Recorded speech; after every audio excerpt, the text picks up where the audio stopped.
Maraming overseas Filipino workers ang nakakaranas ng pang-aabuso o pananamantala sa ibang bansa dahil hindi nila lubos na alam ang kanilang mga karapatan. Kung ikaw ay isang OFW o may kamag-anak na nagtatrabaho abroad, napakahalaga na alam mo kung paano protektahan ang sarili laban sa ganitong mga sitwasyon. Sa video na ito, tatalakayin natin ang mga pangunahing karapatan ng OFWs at kung paano iwasan ang pang-aabuso. Ano nga ba ang mga pangunahing karapatan ng mga kababayan nating overseas Filipino workers? May karapatan ng OFW sa malinaw na kontrata. Lahat ng OFW ay dapat may malinaw na kontrata bago umalis. Nakasaad ang sahod, oras ng trabaho at mga benepisyo. May karapatan din sila sa patas na sahod at benepisyo. Dapat tumatanggap ng hindi bababa sa minimum wage na nakasaad sa kontrata at ayon sa batas ng bansang pinagtatrabahuhan. May karapatan din sa ligtas na kondisyon sa trabaho.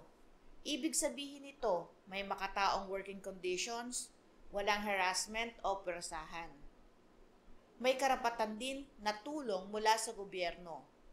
May tulong dapat mula sa OWA o ang Overseas Workers Welfare Administration at mula sa POLO o Philippine Overseas Labor Office kung may problema. Pero paano nga ba maiiwasan ng pang-abuso? Una, dapat mong suriin ng mabuti ang kontrata bago pumirma. Basahin itong mabuti. At kung hindi malinaw, magpakonsulta sa POEA o sa abogado. Pangalawa, huwag magpapadala sa illegal recruiter. Siguraduhin na lisensyado ang agency na iyong pag-a-applyan. Pangatlo, dapat natandaan ang hotline numbers ng Philippine Embassy, POLO at OWA. Pang-apat, mag-ingat sa mga pagpirma ng dokumento. Huwag basta pumirma kung hindi ito naiintindihan. At ang panglima, panatilihin ang komunikasyon sa pamilya para may support system at may makakaalam agad kung magkaroon man ng problema. Kung ang isang OFW naman ay inaabuso, ano ang kanyang dapat gawin? Dapat tumawag agad sa embassy o consulate ng Pilipinas.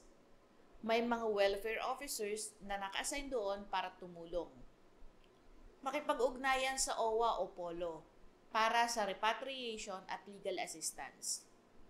Kung may ebidensya, i-secure ang kopya ng kontrata, sulat, text o medical record na magpapatunay ng pang-aabuso. Ang pagiging OFW ay isang malaking sakripisyo, pero hindi dapat iisang tabi ang inyong dignidad at karapatan.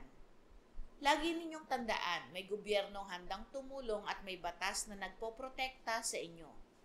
Kaya maging mapanuri, maging alerto at laging ipaglaban ang inyong karapatan. Mag-like at i-share ang video na ito sa kapwa OFWs at kapamilya. Mag-subscribe para sa iba pang legal na kaalaman mula sa inyong lingkod. Patuloy po kayong manood, magtanong at matuto ng tungkol sa batas. Magandang araw po, ako si Attorney Claribel Lucila.